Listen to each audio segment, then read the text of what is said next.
మూగజీవుల్ని బలేసిన మనం మనుషులను కూడా చంపడానికి వెనకాడతామని చెప్పండి. మన చేతులతోనే చాలా జంతువులను చంపాం.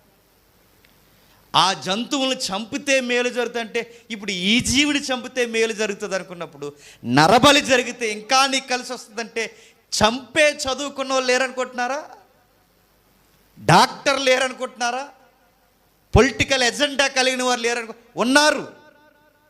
ఇవి చరిత్రలో ప్రతి తరంలో ఎప్పటికీ జరుగుతాయి. ఎందుకు బైబుల్ విగ్రహారాధన అంత రాడికల్గా ఖండించిందంటే అల్టిమేట్గా ఫైనల్గా జరిగేది ఇదే.